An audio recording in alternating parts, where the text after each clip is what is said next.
كتكون جالس مرتاح مع راسك وكتفكر الحفاضة ولا الخدمة اللي الأجل ديالها غير تسالى غدا، واللي شحال انت كتأجل فيها. كتقول صافي بركة من العكس، كتفتح البيسي ديالك، تقلب التليفون شوية، اليوتيوب، تفرج شي فيديو شوية، كتبدا تفكر شنو غادي دير للعشاء. من بعد كتفكر الحفاضة اللي مازال تابعك، كتقول عرفتي شنو، خلي حتى الغدا. هادي كنسموها دائرة ديال التسويف ولا المماطلة، وراه كاملين كنعانيو منها. ولكن علاش كنبقاو نأجلو في شي حاجة وحنا عارفين ماشي في مصلحتنا؟ نكونوا واضحين، فاش كنأجلو شي حاجة ماشي ديما كيعني اننا معكازين، حيت فاش كنبغيو نتحكموا في الوقت ديالنا كيخصنا نبداو بالامور المهمة ونأجلو الامور الغير مهمة. باختصار، التسويف ولا المماطلة هو فاش كنأجلو شي مهمة بدون عذر مقبول، واخا حنا عارفين هاد التسويف ولا العجز يجيب لنا عواقب وخيمة. اصلا ماشي منطقي انك دير شي حاجة اللي عارف غتلحق بك الضرر. ولكن واش فراسكم باللي التسويف هو نتيجة محاولة اجسادنا حمايتنا؟ فاش ما كنبغيوش ندير واحد العمل بحال الحفاظة مثلا، ديك الحفاظة كنشوفوها كتهديد.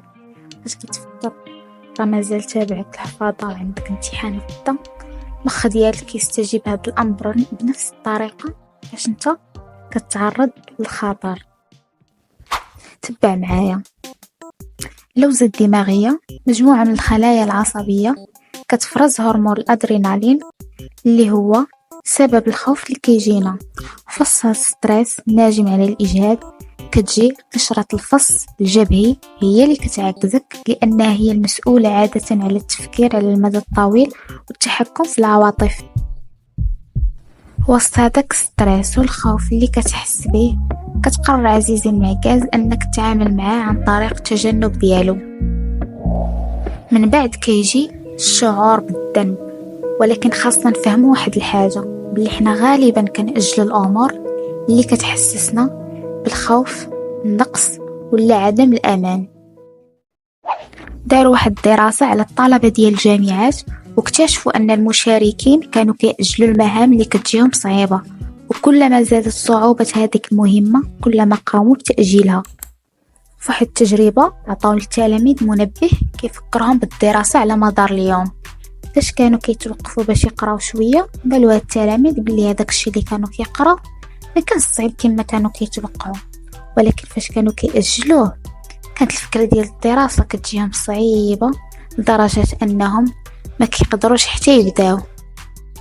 لحقاش التسويف مرتبط بمشاعرنا السلبية، شي ناس كيكونوا أكثر عرضة للإصابة فيه، بحال الأشخاص اللي ما كيقدروش يتحكموا في الأعصاب والمشاعر ديالهم، هما أكثر وحدين كيكونوا كيعجزوا وكيماطلوا في أداء المهام ديالهم. وخا هكاك راه كاين فرق كبير ما بين العجز والتسويف. المعكاز هو شخص ما عندوش الطاقة باش يدير شي حاجة ما سوقت أصلا. اش كتحس بالعجز؟ راه بالغالب غادي تجلس ما دير والو وتلهي راسك بحوايج تافهه بحال السوشيال ميديا، عكس التسويف ولا التأجيل اللي كيديروه الناس حيت كيهتموا بزاف وكيخافوا انهم يفشلوا ولا العمل ديالهم ما يكونش كامل مكمول.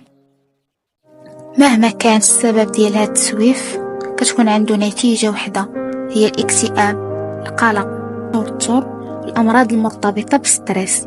والأسوأ من هذا الشيء، التسويف كيضرنا على المدى البعيد واخا راه كيكالمينا في الاول. اذا كيفاش نقدروا نخرجوا من هذه الدائره ديال التسويف؟